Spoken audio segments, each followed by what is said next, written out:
Blessing good night. I want a little help me sing right. This song was created by Lord Kitchener from Trinidad and Tobago, and the song is entitled Sugar Boom Boom. Talking about a nice lady. It goes something like this, right? Audrey, where you got that sugar? Darling, there is nothing sweeter. You make me scream, you make me bawl, you make me feel like 10 foot. And does the part go? Sugar boom boom, everybody. Sugar boom boom, sugar boom boom, sugar. Audrey, every time you wiggle, honey, you put me in trouble. You torture me the way you whine. I love to see that. Oh, let's sing it with me. Shh. Sugar boom boom, everybody. Sugar boom boom. Sugar boom. I know there. Sugar boom boom. Again. Sugar boom boom. Sugar boom boom. Sugar boom boom. Sugar boom boom. So give me the boom boom, Audrey. Oh God, give me the boom boom, Audrey. Oh Lord, give me the boom boom, Audrey. I'm telling you, give me the boom boom, Audrey. One more time, sugar boom boom, everybody. Sugar boom boom. Sugar boom boom. Oh God, sugar boom. Song in sugar boom boom. One more time, sugar boom boom. Sugar boom boom. Nice.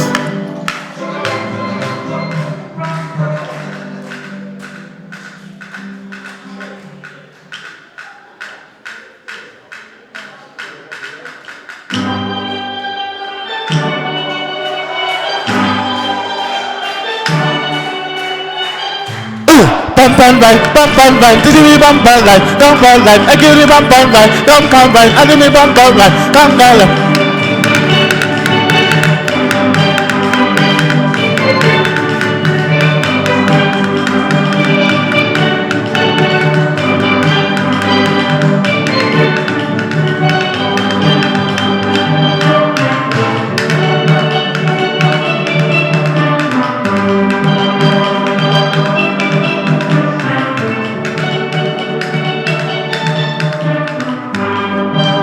Let's sing. Let me go. Bum bum bum. I give you bum like. I see you bum bum. I see me like. I'm in the party move. To the groove. Bum line. In the conga line. This is party time. Time to wine. I see the bum line. In the conga line. Let go.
Caribbean Roots All-Star graduate of Trinidad y Tobago.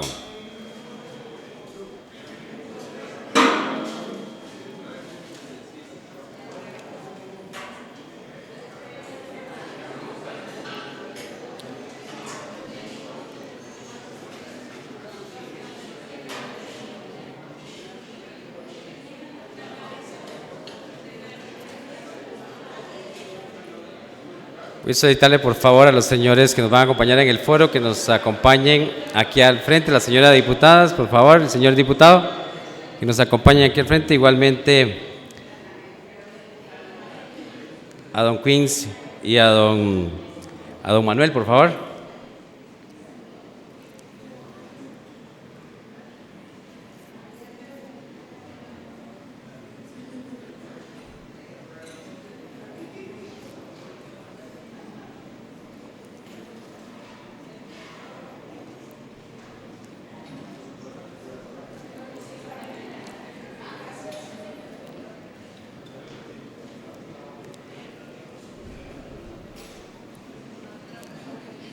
Muy bien, después de haber tenido esta gran apertura con estos muchachos y muchachas de Trinidad y Tobago, vamos a dar inicio propiamente a la realización del foro, como les decía, Raíces Afrodescendientes del Pueblo de Costa Rica. Esto, como les indicaba, con motivo de la celebración del Día de la Persona Negra y de la cultura afrocostarricense. Para ello nos acompañan sentados aquí en las sillas al frente las señoras y el señor diputado de la provincia de Limón, organizadores de esta actividad, doña Elibeth Venegas Villalobos, don Rodrigo Pinto Rapson y doña Carmen Granados Fernández. Igualmente nos estaría acompañando el señor diputado Walter Céspedes Salazar, pero de último momento tuvo que retirarse por atender otras funciones propias de su cargo. Igualmente nos acompañan el escritor y catedrático universitario y Premio Nacional de Literatura Aquileo J. Echeverría, don Queens Duncan, y el sociólogo e investigador y premiado por la Asociación Internacional para el Estudio de la Música Popular, don Manuel Monestel Ramírez. Un cordial saludo también para el señor diputado Luis Fernando Mendoza Jiménez, que nos acompaña en el público, e igualmente para el músico don Johnny Dixon y para los atletas Charlene Scott y don Neri Brenes. A continuación, y para darles la bienvenida, escucharemos a las señoras legisladoras y al señor legislador de la provincia de Limón, y para ello iniciaremos con la señora diputada doña Carmen Granados Fernández.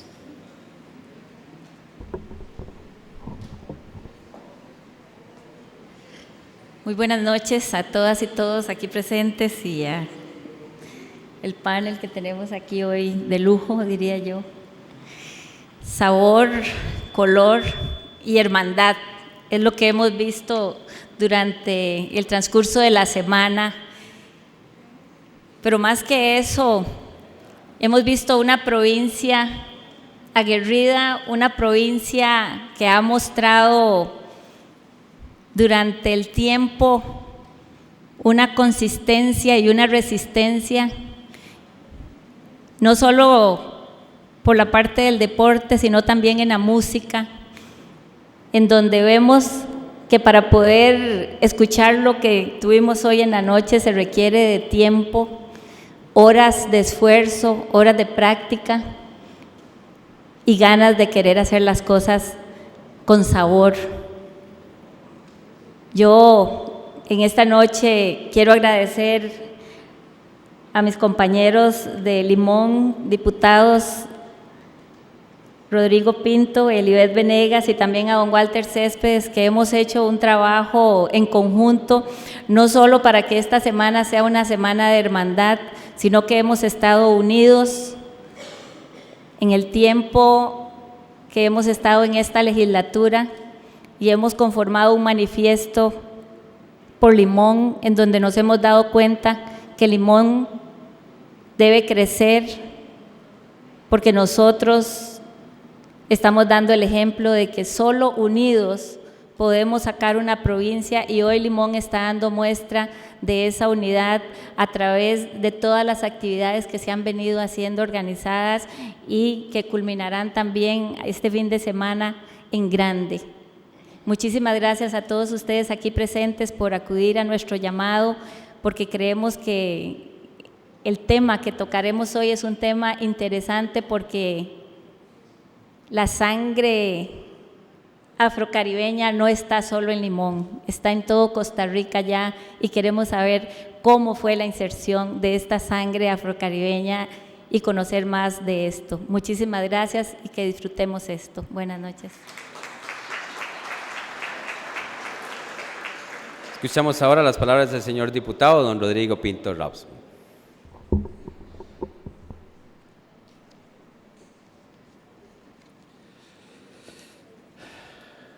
Muy buenas noches, compañeras y compañeros diputados, señor don Queens Duncan, señor Manuel Monestel, señor Johnny Dixon, el señor Neri Brenes y Sharolyn Scott.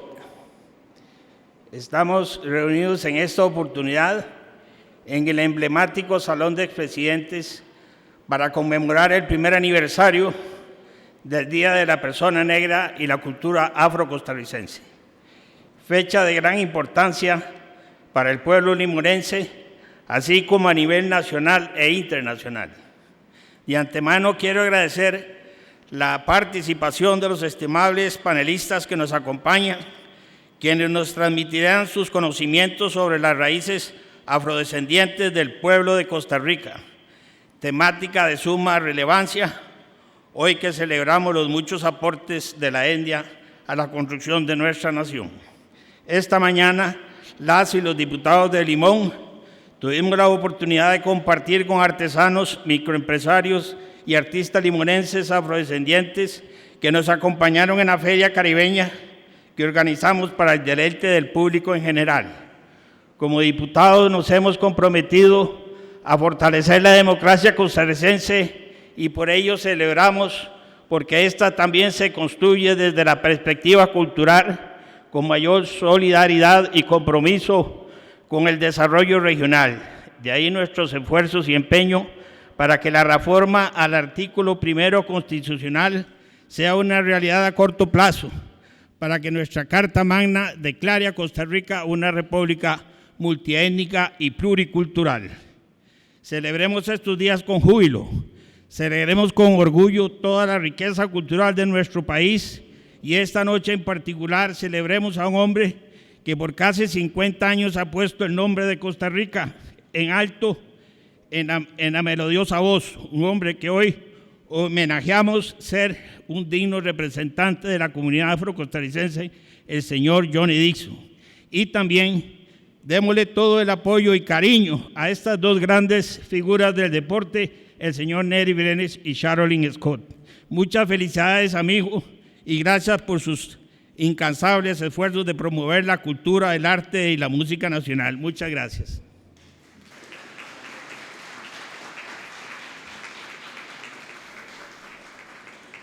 La señora diputada, doña Libet Venegas Villalobos, nos ofrece su mensaje.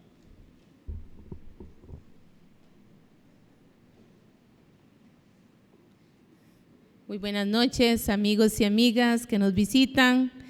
Tenemos hoy este salón de expresidentes engalanado con tantas figuras que han aportado tanto a nuestra provincia, a nuestro país y al mundo entero. Me da mucho gusto compartir esta actividad con el señor Duncan, escritor y Premio Nacional Aquileo Echeverría, con el señor Manuel Monestel, distinguido investigador de la cultura afro-costarricense, con el señor Johnny Dixon, destacado cantante afro-costarricense. También me complace muchísimo tener acá a estos dos distinguidos atletas, Neri Brenes y Sharolyn Scott. De verdad, muchachos, ustedes nos llenan de orgullo. Ustedes han sacado su coraje, esa lucha, esa sangre limonense, esa sangre luchadora y nos han representado internacionalmente. Y esas medallas, sabemos que detrás de esas medallas hay esfuerzo, hay cariño, hay dedicación. Por eso, muchas gracias por representar a nuestro país tan exitosamente, porque sabemos que con los mínimos recursos ustedes nos han dado gloria, nos han dado que esa bandera de Costa Rica se ondee en el mundo entero y por eso apenas inician la carrera, esperamos apoyarlos lo más que podamos. Por eso los diputados de la provincia de Limón también hemos consensuado una moción para tener una pista atlética en Limón con más de 300 millones de colones, porque eso es lo que queremos. Muchachos como ustedes que de la nada han surgido, teniendo los mínimos recursos, necesitamos aprovechar ese cántaro de tanto carisma, de tanto cariño por la patria, de tanto talento. O sea, no podemos más que luchar para que hayan muchos más deportistas como ustedes y de verdad hoy todos ustedes engalanan este salón de expresidentes. Me da mucho gusto tener también acá a don Vladimir, a toda la directiva de la filial de Heredia, que han dado una gran lucha por los excombatientes del 48 y del 55.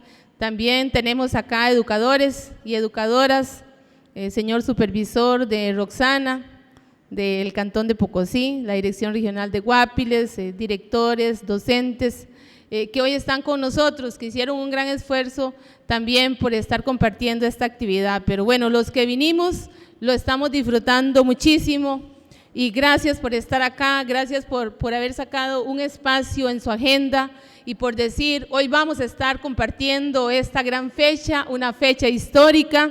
Tenemos ya un año que tenemos esta ley, la ley de la persona negra y la cultura afrocostarricense, y de verdad el mes de agosto se viste de colores, se viste de sabor, como lo pudimos ver ahora con esta banda tan linda que nos deleitó.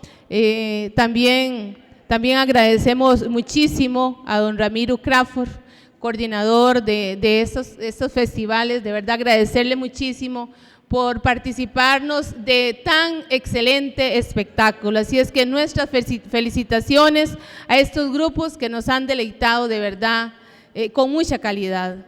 Hoy ha sido un día lleno de emociones, lleno de alegría. Hemos celebrado en la casa de todos los costarricenses el Día de la Persona Negra y la cultura afrocostarricense, con alegría, con entusiasmo, con proyectos que están caminando, con diversas comidas, con música y con mucho colorido. Hoy, como siempre, pero un poquito más, me siento muy orgullosa de ser hija de la provincia de Limón. Este salón de expresidentes hoy hace honor a una tierra y a una cultura afrocostarricense que se siente reivindicada porque estamos haciendo historia. Desde el pasado, cuando Limón fue la provincia privilegiada en recibir a esta población afrodescendiente, a la población negra traída para la construcción del ferrocarril y la producción agrícola del banano y cacao, llegaron, pero llegaron para quedarse y para aportar muchísimo a este país. Muchas gracias. Una población con una historia de mucho sufrimiento, grandes penurias y abusos y discriminación. Pero hoy los costarricenses nos reconocemos como parte de su legado. Llevamos con orgullo su sangre, su amor por la patria y su entrega al servicio público y privado. Los costarricenses y las costarricenses igual compartimos con las diferentes culturas que han llegado a nuestra provincia, con los indígenas, españoles, chinos, con todas las culturas. Hoy somos parte de una historia pluricultural y multiétnica. Y esa es nuestra identidad hispanoamericana al establecer de forma oficial la Ley 8838 en mayo del 2011. Nos colocamos al nivel de las exigencias declaradas el año pasado por las Naciones Unidas cuando declaró Año Internacional de los Afrodescendientes, en especial porque nuestro pueblo, nuestra provincia, ha luchado toda su vida por conservar la cultura intacta de nuestros antepasados y de los afrodescendientes hoy, Año Costarricense. Deseamos con todo nuestro amor que nuestra cultura quede intacta para disfrutarla con las nuevas generaciones. Jamás vamos a olvidar estas costumbres, este sabor, esta alegría, este disfrute por las comidas, por los dialectos. Queremos protegerla de influencias que puedan llevarlas a desaparecer. Amigos y amigas, es nuestra oportunidad para hacer gala de nuestra cultura, que cada día florezca más y más, se expanda ante el mundo por su gran aporte. Ahora continuamos con la noble tarea de hacer realidad que nuestra constitución política, como lo dijo el compañero don Rodrigo, que nuestra constitución política diga en el artículo 1, Costa Rica es una nación libre, democrática, independiente, multiétnica y pluricultural, porque esa es Costa Rica y nos sentimos muy orgullosos de esta realidad y esperamos los diputados de la provincia de Limón y todos los diputados de la Asamblea Legislativa. Aquí tenemos a nuestro compañero que también le agradecemos que esté con nosotros, don Luis Fernando. Queremos un apoyo masivo de todos los 57 diputados por una ley justa para Costa Rica y para nuestra cultura, para nuestra realidad, porque hemos estado mucho tiempo en deuda con la cultura afrocostarricense, pero de verdad, de todo corazón, queremos salir de esta Asamblea Legislativa teniendo ya esta reforma constitucional convertida en ley de la República, y vamos a hacer todo nuestro esfuerzo para que pronto tengamos esa ley que viene a reivindicar mucho nuestra cultura afrocostarricense. Queremos luchar porque no haya discriminación, porque en los centros educativos y en todas las instituciones se valore el aporte de nuestra cultura, de la cultura afrocostarricense. Y debemos de sentirnos muy orgullosos, los y las costarricenses, de tener nuestra diversidad, de disfrutar de todo lo hermoso que el Creador nos ha dado, de tener la oportunidad de ser representados a nivel internacional por artistas, por escritores, por atletas, que han llevado muy en alto el nombre Costa Rica, y no ha sido fácil. Estos son mucho entrenamiento, mucha disciplina, pero sobre todo mucho cariño y mucho amor por nuestra patria. Por eso, amigos y amigas, que Dios los bendiga y que sigan cosechando muchos éxitos en ese camino de representar a nuestro país, que nosotros los diputados vamos a estar apoyándolos mano a mano en todas sus luchas, porque nos sentimos muy orgullosos de ustedes, de todas las figuras que hoy tenemos con nosotros y que hablan más que muchas de las cosas que escuchamos. Son hechos, no son palabras, son acciones. Son esfuerzos muy importantes que ustedes han realizado, por eso nuestro orgullo y nuestra felicitación. Que Dios los bendiga, que Dios las bendiga y sigamos disfrutando de esta cultura tan linda que hoy nos hace sentirnos tan orgullosos. Muchas gracias.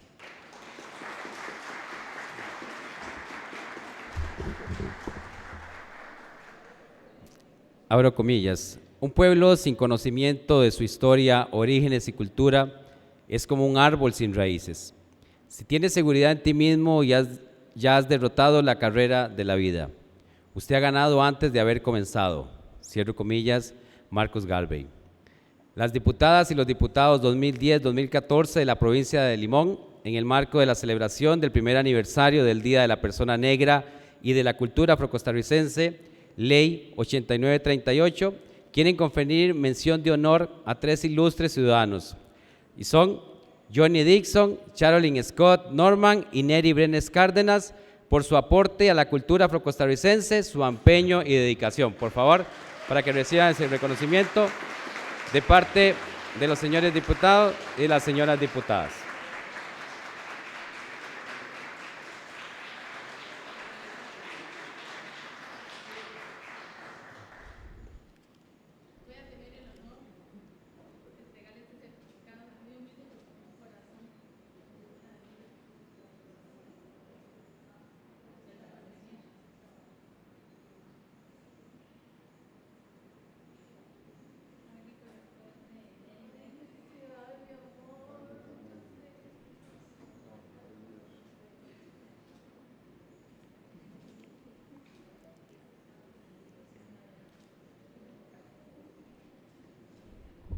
El reconocimiento es firmado por el señor presidente de la Asamblea Legislativa, Víctor Emilio Granados Calvo, doña Libet Venegas Villalobos, don Rodrigo Pinto Rabson, doña Carmen Granados Fernández y don Walter Céspedes Salazar, San José, 29 de agosto de 2012.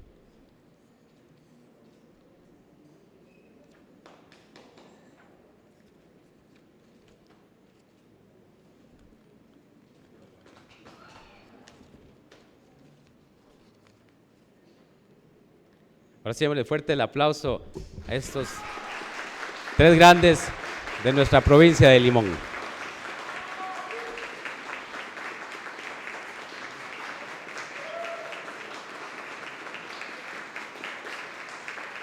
Johnny Dixon, Charolyn Scott Norman y Neri Brenes Cárdenas. Felicitaciones, muchas gracias.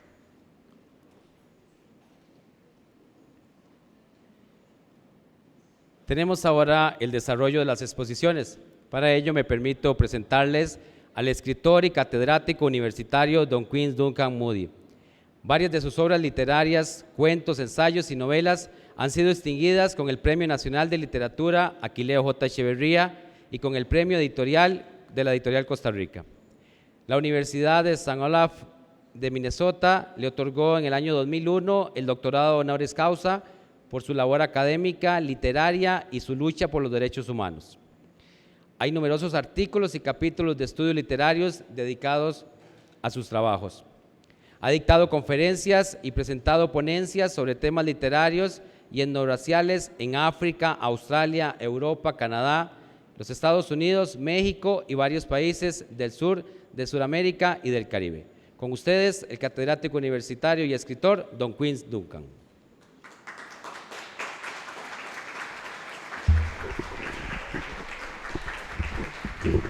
Muchas gracias.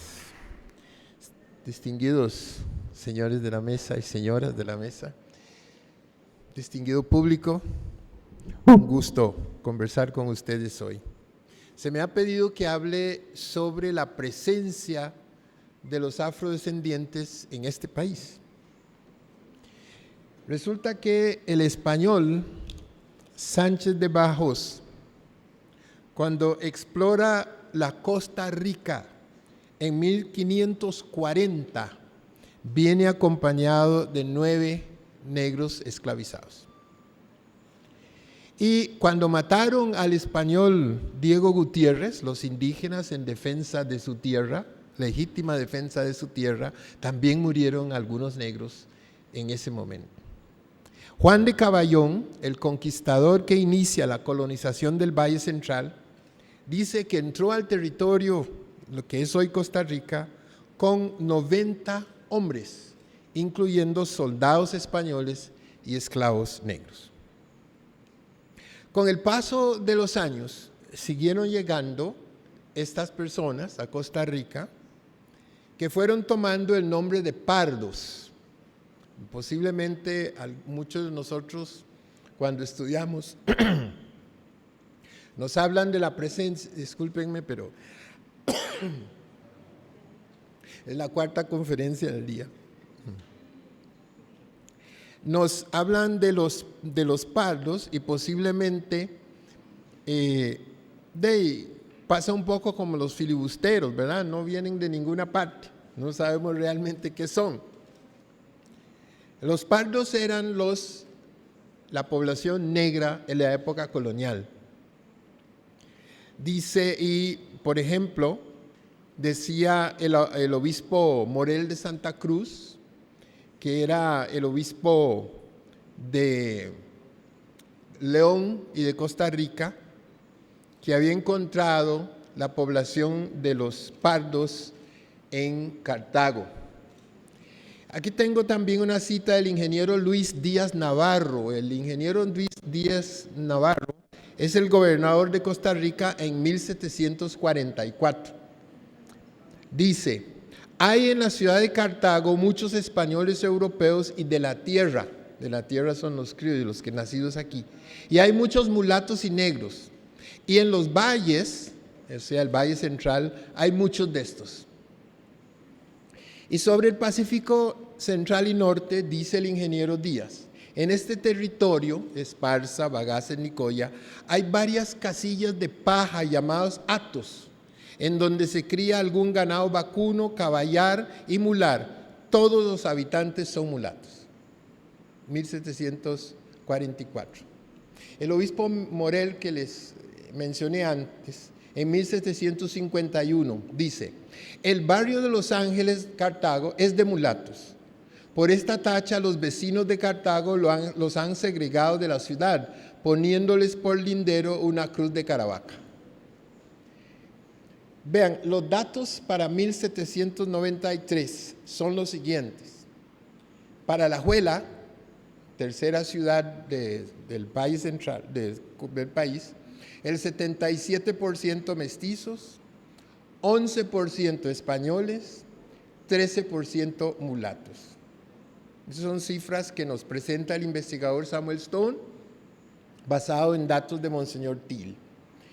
A principios del siglo XIX, pocos años antes de la independencia, el país tenía 52.591 habitantes, de los cuales en todo Costa Rica el 17% era mulata, gracias, el 15% indígena y el 57% mestiza. Es decir, la población blanca era una pequeña minoría. Claro, si ustedes revisan el primer censo que hace el Estado de Costa Rica, es al revés. O sea, en la colonia tenemos 20% población blanca y 80% todos los demás, mestizos, indígenas, negros. En el primer censo de Costa Rica, unos pocos años después, tenemos 80% blancos y 20% todos los demás. No tenemos ninguna evidencia de que reunieron a todos los que no eran blancos y los fusilaron. Ni sabemos de ningún alumbramientos milagrosos de los blancos. Eso se llama blanqueamiento por decreto. Dice doña Rina Cázares, los mulatos, mestizos y castas en general de los barrios de la capital, Arrabal, Chilcagres, Tejar, Taras y Aguacalientes se convirtieron en importantes proveedores de productos básicos, maíz, trigo, frijoles, plátanos y en algunos casos azúcar y tabaco para el mercado local de alimentos. Entonces podemos ver aquí que desde el principio mismo el afrodescendiente se inserta en Costa Rica, es constructor de esta nación, Llama la atención que en el terreno de la espiritualidad de la fe tenemos a Ana Negrita, la Virgen de los Ángeles.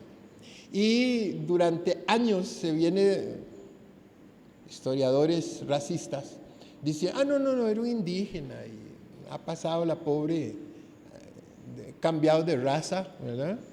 Interesantemente. Pero aquí tengo un testigo, el obispo Morel de Santa Cruz, que ya les describí. Él visitó en visita pastoral Costa Rica en esos años y dice, el barrio de Los Ángeles es de mulatos, pero la reina del cielo que tanto se esmera en favorecer a los humildes, les ha hecho la honra de habitar entre ellos. Quiero decir que en el propio barrio hay una efigie de Nuestra Señora de Los Ángeles muy milagrosa. El barrio se llamó primero la Puebla de los Pardos, después se llamó la Puebla de Los Ángeles y perdió la Puebla y hoy se llama el barrio de Los Ángeles en Cartago. Pero ese es el barrio donde estaban estos pardos, estos pardos y mulatos libres de la época colonial cartaginesa y costarricense. También tenemos el héroe nacional. He escuchado los chistes, dicen que tenemos dos estatuas de Juan Santamaría, ¿verdad? Hay uno que parece un alemán y hay otro que dicen que es un senegalés, que fue que Costa Rica encargó la estatua y al mismo tiempo en Senegal encargaron una al mismo artista y que se equivocaron, entonces mandaron a Costa Rica la estatua que iba para Senegal y mandaron a Senegal la estatua que iba para Costa Rica. Por eso entonces una de esas estatuas tiene facciones afro. La otra no, en la otra aparece un alemán, el pobre Juan Santamaría. Dice esta testigo es nada menos que prima de Juan Santamaría. Y esta información está en la prensa libre. Ustedes saben que la prensa libre es el decano de la prensa nacional. En una entrevista que la hicieron, ella es prima de Juan Santamaría y de la mamá. Y dice,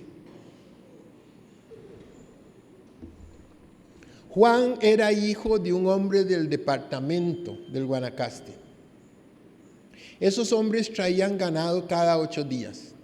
Mi mamá tenía una venta de tamales, café, estofado y otras cosas de cerdo.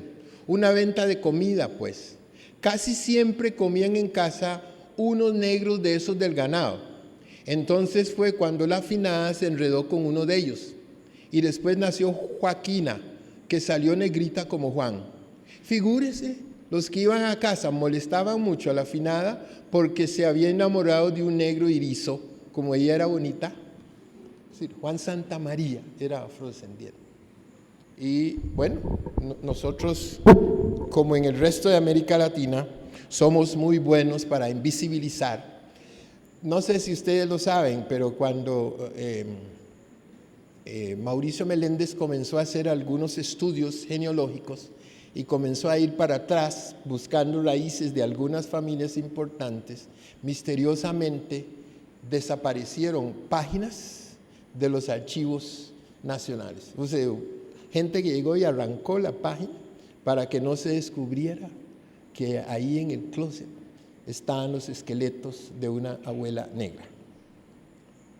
Familias muy importantes, hemos tenido 4 afrodescendientes aquí, hay 4 afrodescendientes expresidentes de este país. Bueno, tenemos también evidencia de su presencia en los cuentos de mi tía Panchita, en los cuentos de Carmen Lira, ¿verdad? Donde vemos muchos de los cuentos que recoge Carmen Lira en el Valle Central son casi que idénticos a los que se recogen en Limón como Anansi. La diferencia es que aquí son chayotitos y cosas de esas, y allá es frutapán y no sé qué otro. Pero los cuentos vienen siendo prácticamente igual, porque tienen el mismo origen del occidente africano. Y en el Pacífico Central y Norte, pues ha habido una gran discusión sobre la marimba, ¿no? Guatemala dice que es que inventó la marimba y México también dice que inventó la marimba. Yo lo que sé es que hay 2 cosas aquí. En primer lugar, los fonemas mbe y nge en bantú significa danza, significa música. Y curiosamente todas las danzas tradicionales de América Latina o son nge o son mbe. Tango, mambo, samba, merengue, todos son mbe o nge, ¿verdad?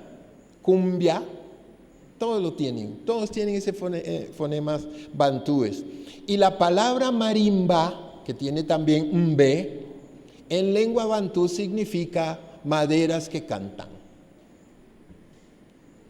En el siglo XVIII, en 1722, el jesuita Filippo Bonanni describe la marimba en África. Él es un misionero africano, un misionero europeo que está trabajando en África. Y en 1722 nos da una descripción. Lástima que no tengo la imagen para haberles enseñado la marimba nuestra, centroamericana, que tiene algunos cambios, lógicamente, pero es prácticamente lo mismo que la marimba tradicional africana, o el quijongo, que es el birimbao africano. Y es igual, el mismo instrumento. Bueno, tenemos también las palabras, ¿verdad? Angú.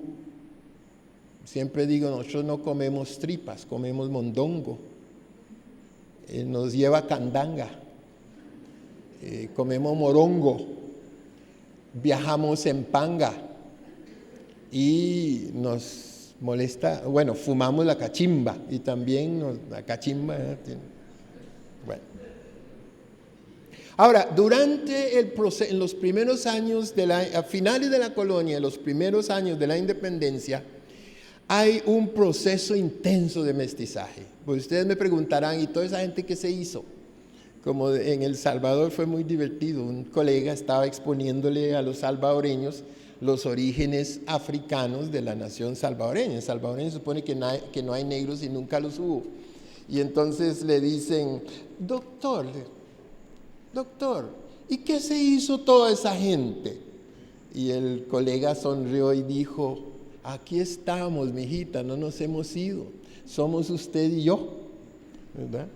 El 33% de los varones casados y el 7% de las mujeres de origen africano en Cartago eran de origen africano en Cartago, entre los matrimonios. Eran matrimonios mixtos. ¿verdad? Y en San José, ¿verdad?, el 55% de los varones afrocasados y el 35% de las mujeres afrocasadas lo estaban también en matrimonios mixtos. Es decir, un intenso proceso de mestizaje a principio de la colonia.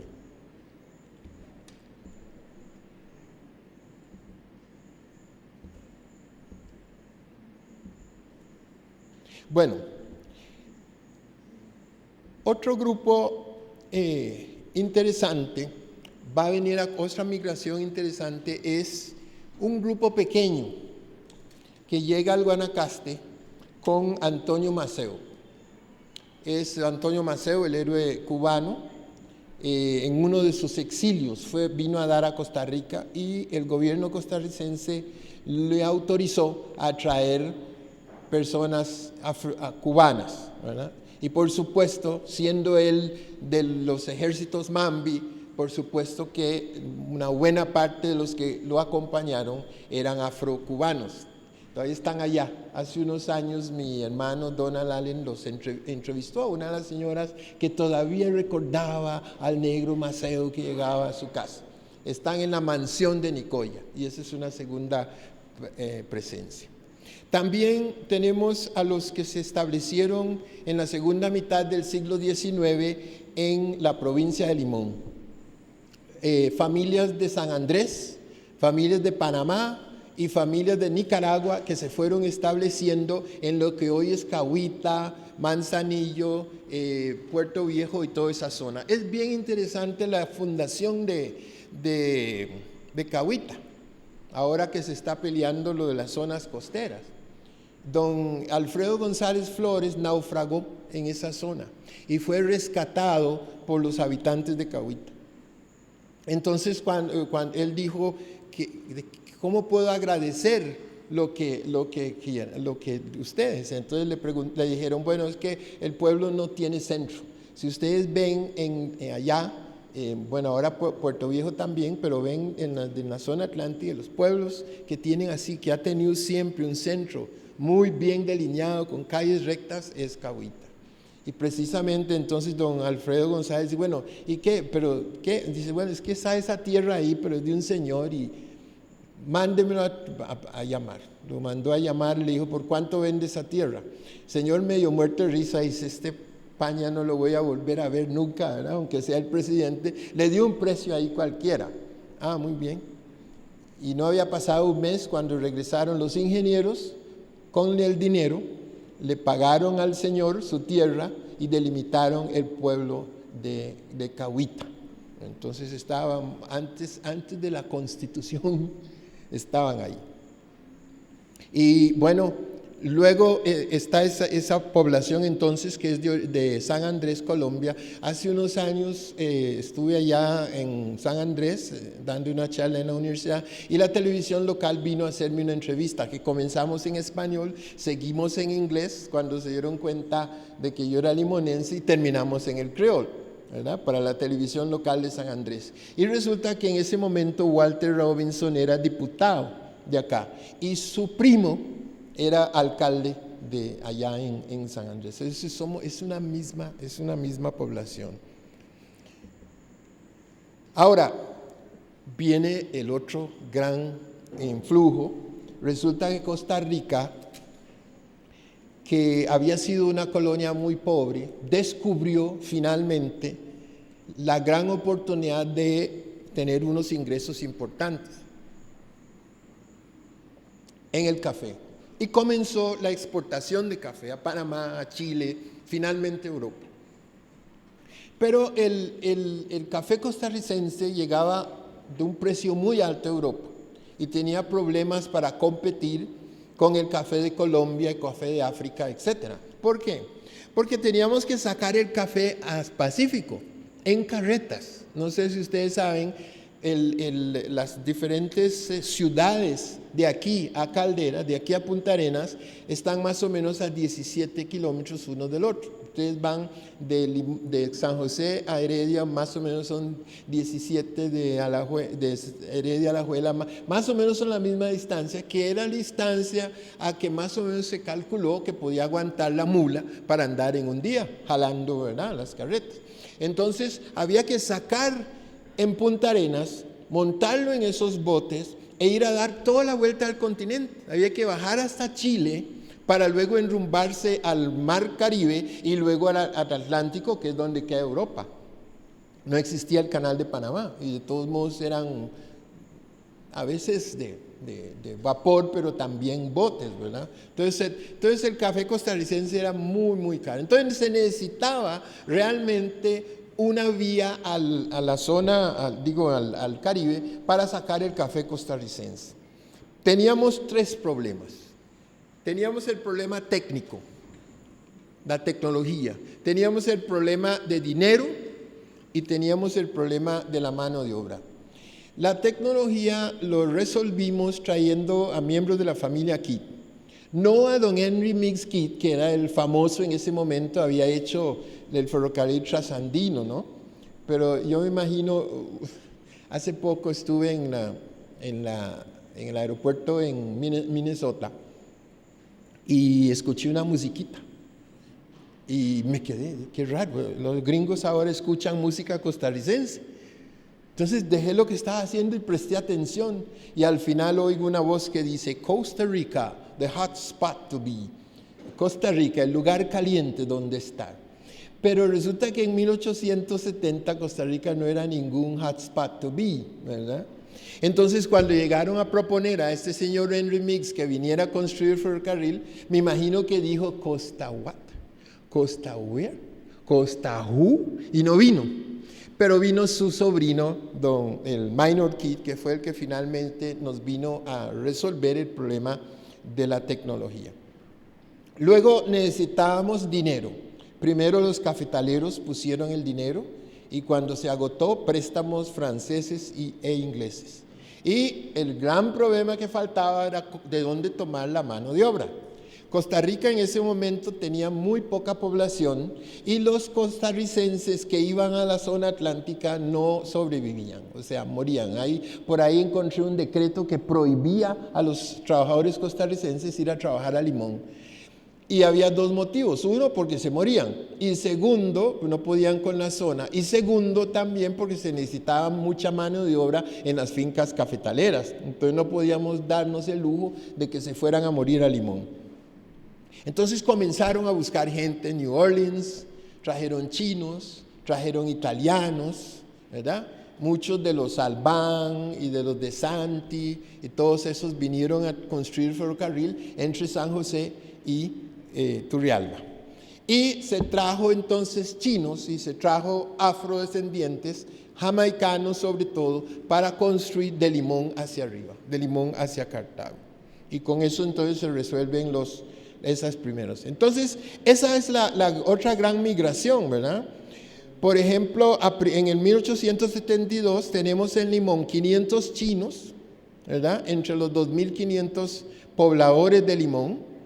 En 1874 ya el 40% de la población limonense es negra y eso siguió subiendo, ¿verdad? Ya en el 1927 el 59% de los habitantes de la provincia eran afrodescendientes.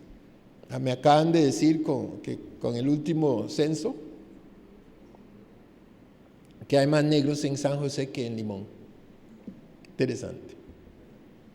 Bueno, esta gente lo que vino fue, en primer lugar, entonces, a construir el ferrocarril, posteriormente a desarrollar la industria bananera. Nosotros en 25 años convertimos a Costa Rica en el mejor exportador de bananos del mundo, el mayor exportador del mundo. Construir los muelles sobre nuestras espaldas, construir y administrar el ferrocarril, construir y administrar los muelles. Durante los primeros 50 años, meter la educación. Los primeros 50 años, las únicas escuelas que había en Limón eran escuelas de inglés, de los afrodescendientes. No había ninguna escuela de español. Después se hizo la escuela de varones y la escuela de mujeres en Limón, pero 50 años después. Bien, entonces lo que tenemos acá es un impacto grande de estos diferentes grupos que han venido a construir esta nación. En los estudios genéticos que se han hecho en este país, se ha dicho que aproximadamente, como promedio, cualquier costarricense tiene aproximadamente un 17% de genes afro en su constitución. Tiene un poco más de indígena y 50 y pico % de blanco, pero todos tenemos esa mezcla, y decir que entonces cualquiera de nosotros, por más blancos que seamos, es nada más tomar el ejemplo, y voy a mencionar uno solo de los presidentes afrodescendientes, don Rodrigo Carazo. El macho Carazo, con sus ojos azules, desciende de una familia parda de Cartago.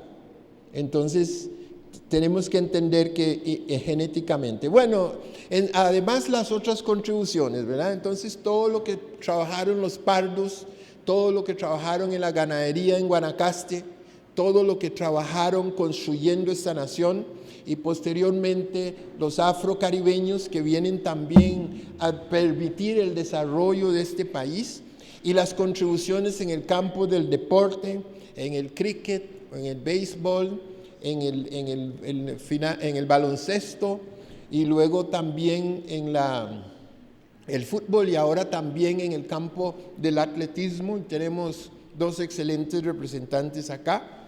La contribución en el arte culinario, ya me complació mucho escuchar que hicieron la encuesta que hicieron sobre platos tradicionales de Costa Rica. Resulta que el rice and beans ocupa el tercer lugar. Es decir, hace 10 años sería impensable, ¿verdad? Ahora ya se considera como parte de los platos típicos costarricenses. Contribuciones en el campo de la literatura, aportes en el campo de la música, y también tenemos un excelente ejemplo de esto con nosotros hoy en la persona de don Johnny. En fin, contribuciones en todos los campos. Por supuesto que todavía en este país tenemos mucho que andar. Y uno de lo más importante que tenemos que andar, de uno de los caminos más importantes, es reconocer ese aporte. Y yo pienso que el haber elevado a ley esta celebración me parece muy importante. Hay que hacerlo visible.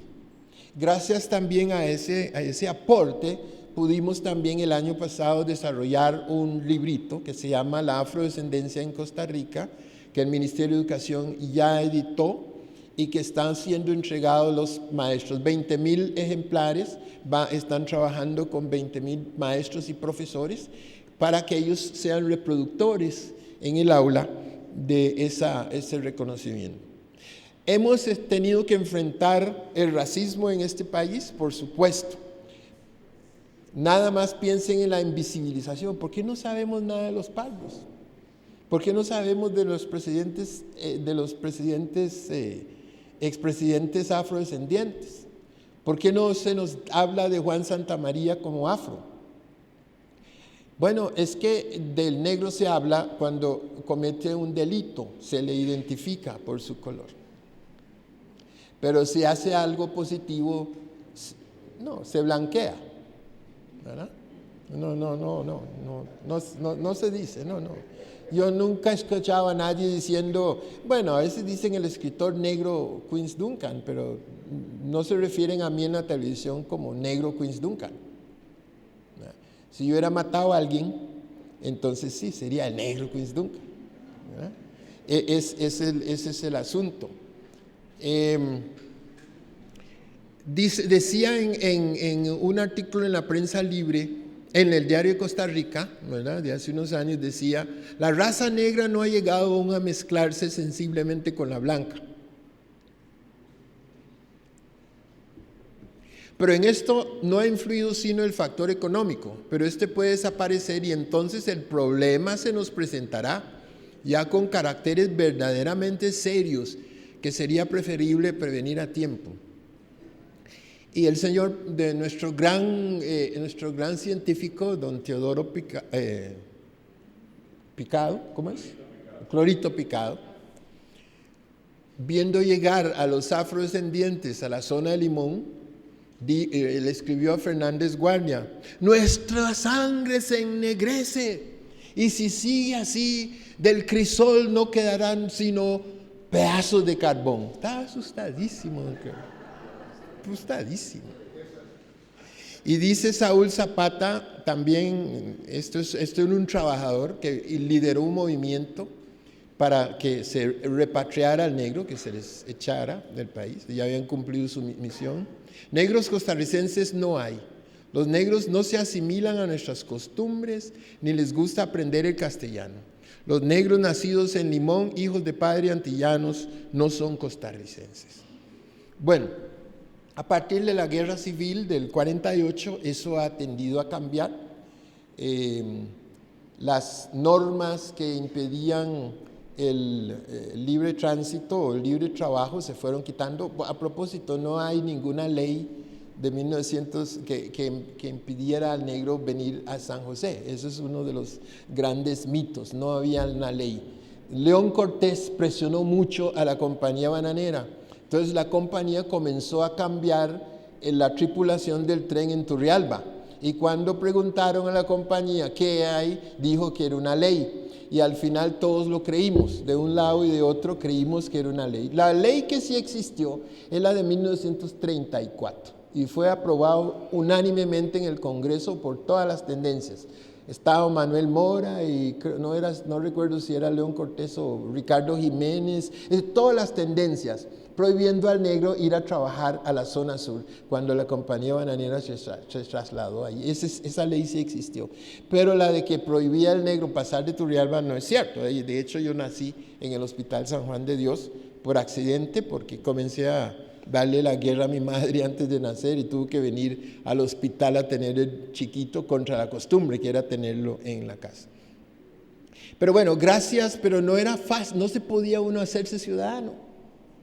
Entonces, gracias al trabajo que se hizo después de la guerra civil y sobre todo a don Alex Curling, a quien esta asamblea declaró benemérito de la patria, se logró la ley Curling, que permitió finalmente que nos favoreció solo a los negros, sino que a todo aquel nacido en el país pudo fácilmente hacerse costarricense a partir de ahí, aunque había que optar. Mi madre optó. Yo nací, por cierto, 2 veces, con esto concluyo, aunque ustedes no lo crean. Entonces yo oigo a los pastores diciendo que hay que nacer de nuevo. Yo quedo tranquilo porque he nacido 2 veces. Yo nací en 5 de diciembre de 1940, soy jamaicano por nacimiento. Eso dice mi primer certificado. Sin embargo, mi cédula dice que soy costarricense por nacimiento. Entonces supongo que nací en Kingston y en San José el mismo día, a la misma hora, en 1940. Mi madre tuvo que optar, siendo costarricense de nacimiento, habiendo nacido aquí, nunca había salido del país, no sé si alguna vez a Panamá. Tuvo que optar por la nacionalidad, tuvo que naturalizarse. Entonces, una vez que se naturalizó, automáticamente cambiaron mis papeles y me pusieron costarricense. Finalmente, me parece que sería muy importante que este Congreso aprobara cambiar el artículo de la Constitución Política que nos declarara pluriétnico multicultural. Difícilmente hay una nación más diversa que Costa Rica. Si nosotros hacemos aquí una pequeña encuesta entre ustedes, estoy seguro que aquí les digo, levanten la mano los que son, estoy seguro que aquí vamos a encontrar abuelos polacos, abuelos españoles, abuelos franceses, abuelos de todo lado, abuelos del sur, abuelos nicaragüenses. O sea, somos una nación muy diversa, más abuelos indígenas, aunque probablemente difícilmente los reconozcamos. Entonces, eso es una nación diversa, por dicha. Y tenemos que aprender que esa riqueza, lejos de ser algo que nos deba avergonzar, esa riqueza de procedencia es orgullo y es una ventaja. Una de las grandes ventajas de Estados Unidos ha sido esa diversidad. Ellos pueden mandar a un embajador griego que hable perfecto griego a Grecia, por los grecos americanos, etcétera, etcétera, etcétera. Nosotros hicimos lo contrario. Le quitamos el inglés a la gente de Limón, cerramos las escuelas de inglés en Limón, y siempre digo, ironías de la vida. La maestra me castigaba por hablar inglés, nos cobraba 5 centavos por cada palabra que dijéramos en inglés, y bueno, las vueltas de la vida. Me han pagado millones de colones para enseñar a sus nietos a hablar inglés. Bueno, buenas noches, muchas gracias.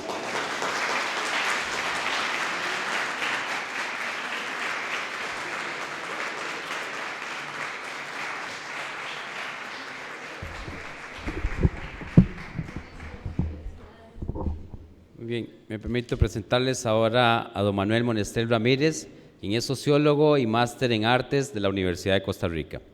Él es investigador de la cultura popular en la Universidad de Bahá'í en Brasil. Ha escrito unos 25 artículos relacionados con el tema de la música publicados en Costa Rica, Gran Bretaña, España y los Estados Unidos. Escribió el libro Ritmo, Canción e Identidad, una historia sociocultural del calipso limonense, y esta fue premiada por la International Association for the Study of the Popular Music. Además, dirigió la investigación regional sobre música afrodescendiente en Centroamérica, el Caribe, denominada Enclave Afrocaribe, en la cual además funciona como editor y coautor del libro. Don Manuel, desde de los años 70, se ha dedicado a la música popular y a la investigación de sus orígenes y procesos evolutivos. Y a partir de los años 80 se dedica a investigar y a difundir el calipso limonense, y además ha grabado varios discos y difundido dicha música en distintos ámbitos, tanto nacionales como internacionales. Señor Monestel, en su relación con otros músicos costarricenses, ha promovido su participación en varios proyectos fonográficos orientados a la difusión del calipso limonense. Además, ha sido docente e investigador en la Universidad de Costa Rica, la UNED, la Universidad de Cornell y otras universidades e institutos en varios países. Con nosotros, don Manuel Monestel Ramírez.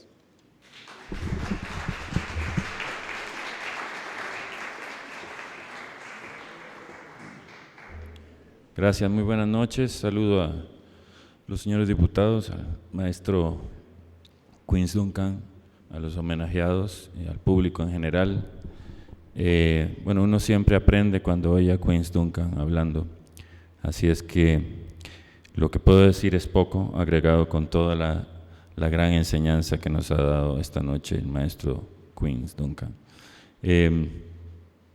Yo voy a referirme más específicamente a los aspectos culturales de la afrodescendencia en Costa Rica. Voy a empezar diciendo que se habla muchísimo de la diáspora africana, la migración forzosa o forzada que se da de África, especialmente de África Occidental, hacia el Caribe.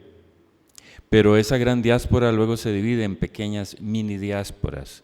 El Caribe es un constante ir y venir, es un constante flujo y reflujo migratorio. Y eso es lo que le ha dado al Caribe y a nuestro perfil caribeño o nuestro perfil afrodescendiente una riqueza inmensa. Hay elementos muy importantes en la conformación de esa cultura afrocaribeña y voy a referirme a un par de ellos. Uno es la espiritualidad, la concepción de espiritualidad o religiosidad que traían los pueblos de África Occidental, especialmente el pueblo Yoruba, el pueblo Ashanti y otros pueblos. ¿Por qué estoy hablando de religión y de espiritualidad? Porque ese fue un motor fundamental para el desarrollo de las artes en el Caribe. En el caso de la cosmovisión y de la espiritualidad yoruba, existen diferentes deidades, diferentes santos o dioses que se llaman orishas. Y cada orisha tiene un ritual específico. Obatalá, Shango, Yemaya, Oshun, Ogun, Elegua. Cada orisha tiene un ritual específico. Cuando los esclavos llegan de África, lo primero que sienten que les hace falta son los tambores, son los instrumentos, porque no puede existir para ellos, en su concepción de mundo y de espiritualidad, no puede existir la relación con las deidades sin el tambor, sin el ritmo, sin el canto. Entonces, de repente empiezan a surgir una serie de tambores que todavía se quedaron con nosotros para siempre. Por ejemplo, el cajón, el famoso cajón que le llaman cajón peruano, pero se da en las Antillas también. Ese cajón era un tambor improvisado, un tambor de emergencia, porque supongo que en los primeros días de meses, años de esclavitud, el esclavo no tenía la libertad de ir a cortar un tronco al bosque y hacerse un tambor, o no podía sacrificar un chivo para sacar el cuero y hacer el tambor, porque detrás del chivo iba a morir el esclavo, ¿no? Entonces, un día algún esclavista tiró un cajón que ya no necesitaba y un esclavo se sentó y empezó a tocar. Esa imagen nos da una idea de lo que es la creatividad impresionante que se observa en el Caribe. Acabamos de ver los tambores, que no son tambores, pero en inglés se llama steel drum. Eso es un instrumento también hecho de un desecho, de los estañones, ¿verdad? Usados. Las tumbadoras, por ejemplo, que sí conocemos mejor, son viejos barriles, ¿verdad? Todavía las famosas tumbadoras Tafé, que Johnny se acuerda de ellas, las hacía un señor acá, se parecían mucho más a un barril, ¿no? Las maderas, los herrajes para sostenerlo. Entonces, volviendo a los rituales de los orishas y por qué son importantes, cada orisha tiene un ritual, pero los cantos, los toques de tambor, las danzas, los colores, porque no solo se mete con la música, sino tiene que ver con las artes visuales, ¿eh? Los colores, los diseños, los altares, las imágenes. Ahí hay toda una gama de expresión artística, que es lo que Occidente reconoce luego como las artes, música, danza. Hay teatralidad en el ritual también, se consuman todas las artes como las conocemos hoy día. Otro elemento importante en la conformación de la cultura caribeña es el tipo o el régimen colonial que participa en cada proceso. ¿Por qué? Porque en las colonias católicas, España, Francia, Portugal, los esclavos son capaces, o se inventan una forma de mimetizar, de esconder sus santos originales y representarlos con los santos católicos. Eso permite que esas artes y que esa reproducción de las artes y de la espiritualidad se estabilicen, se arraiguen y lleguen hasta nuestros días. Es lo que vemos en Cuba con la santería, en Brasil con el candomblé, en Haití con el vudú. No sucede lo mismo en las colonias no católicas, Jamaica, por ejemplo, Estados Unidos, donde la dificultad de practicar esa religiosidad africana se hace mayor porque no hay dónde mimetizar, no hay dónde esconder. Las religiones protestantes no tienen el santoral, la imaginería esa que tienen los católicos. Entonces la religión se da de una manera más sintética, que es lo que sucede en Trinidad y Tobago, en Jamaica. Lo que llega a Limón es una religión afro-caribeña, pero ya sintética, lo que se llama pocomía o pocomania o jumpy jumpy le llaman también, ¿no? Entonces, ¿por qué estoy hablando de eso? Porque con la reducción de la posibilidad de usar tambores, como lo mencionó Queens acá, se pierde un montón de posibilidades rítmicas, un montón de posibilidades estéticas en la música. Aún así, en Limón se conocieron formas rítmicas como el Saint Kitts, o Saint Kitts, como se llamaba ya, que asumo yo que vino de Saint Kitts, de Saint Kitts, una forma de tocar los tambores que se usaba en las comparsas, supongo que en los 50s, 40s, eso me dicen allá informantes. Cuando Queens hablaba de la presencia de la africanía desde la época de la colonia, de alguna manera Queens ayuda a clarificar la existencia de instrumentos ancestrales en Costa Rica, como el quijongo, un arco, una cuerda, un calabazo que se golpea con un palito, que está casi desaparecido en la zona de Guanacaste. Y ese es un instrumento clarísimamente africano, pertenece a los monocordes, que en varias regiones de África, en Angola por ejemplo, se da. Es primo del berimbau, el célebre berimbau de Brasil. Existe en Costa Rica, existen dos instrumentos que se llaman igual, quijongo, ¿no? Este que les estoy contando, el africano de origen, y el bajo de cajón que se empieza a usar en Limón con la práctica del calipso. ¿Por qué se llaman los dos iguales? Bueno, porque el cajón, el bajo de cajón, supongo que entra a Limón con un nombre en inglés, el washed up bass que usaban la gente de Nueva Orleans, que era, en vez de la caja de madera que se usa ahora, era una palangana, una tina de lavar. Supongo yo, una hipótesis que habrá que investigar más, que cuando los trabajadores de Guanacaste y del Valle Central llegan a las bananeras, ven ese instrumento y a lo único que se les parece es al quijongo, porque ven un instrumento con una sola cuerda y le empiezan a llamar quijongo. Eso es la única idea que se me ocurre, ¿no? Pero entonces Costa Rica tiene dos instrumentos que se llaman quijongo, que no tienen orígenes comunes, ¿no?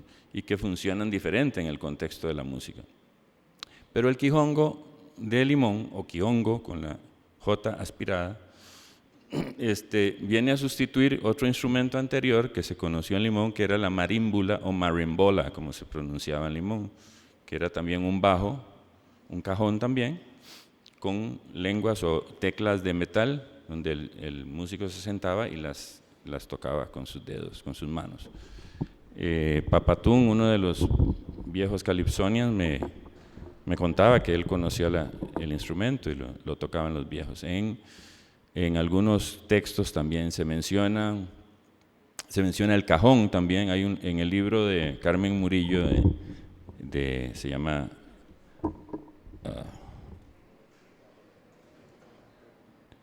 Historias de Hierro y Humo, creo, que es la historia del ferrocarril. Hay una alusión a un parte de la policía en Limón, donde decía que la población negra hacía mucho ruido, hacía mucha fiesta y tocaban los cajones a deshoras. Eso es lo que decía. O sea que había fiesta desde esos años, Mr. Johnny Dixon. La cosa no es de ahora, ¿verdad? La fiesta empezó hace tiempo. Entonces, el intercambio con, por ejemplo, lugares como Nueva Orleans nos da seguramente ese quijongo caribeño, nos da el banjo o banjo, la mezcla del calipso limonense, por ejemplo, es muy interesante porque es una síntesis de muchas cosas. El calipso ha estado invisibilizado durante mucho tiempo. Hace 30 años, cuando yo empecé a visitar Limón y descubrí esa maravilla de música, yo dije, pero ¿cómo no se conoce en San José, verdad?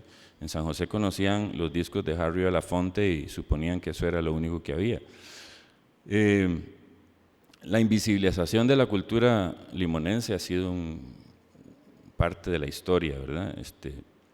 El calipso por ahí relegado, la religiosidad afro, la Pocomía, reprimida brutalmente en los años 30, donde fueron desterrados líderes de esas prácticas religiosas, fueron reprimidos. Y con eso se fue un montón de elementos culturales valiosos. ¿Qué sería de Cuba, de Brasil o de Haití sin esas prácticas religiosas? ¿De dónde sale la rumba? ¿De dónde sale la salsa, el son, el calipso mismo? Entonces, bueno, la cultura limonense, que tiene como eje fundamental el calipso en la música, ¿verdad? La cuadrilla en la danza, perdió también otras formas dancísticas con la represión que se da de la Pocomía. Las contradicciones que se dan en la misma población afrodescendiente en Limón generan esa persecución desmedida contra otros congéneres que practicaban o que tenían otra fe, que tenían otras formas de espiritualidad que debieron haber sido respetadas. Entonces el calipso empieza a narrar la historia de Limón desde hace mucho tiempo. Si uno le pone atención a las letras del calipso, de Mr. Ferguson, de Lenki, de Papatún, de Pitún, uno puede observar características de la cultura, características de la vida de la gente y formas culturales muy claras, y además hechos históricos. Por ejemplo, hay calipsos que ilustran lo que mencionaba Queens antes de ese periodo, que fueron como unos 80 años en los cuales la población afrodescendiente no tenía la nacionalidad, no contaba con la cédula y con los derechos de ciudadano. Hay una canción de Mr. Ferguson que se llama One Pan Man, en donde él dice, en una de las estrofas, dice: "They came with soldiers and artillery, compelling me to show them my cédula." Vinieron con soldados y artillería y me obligaron a mostrarles la cédula.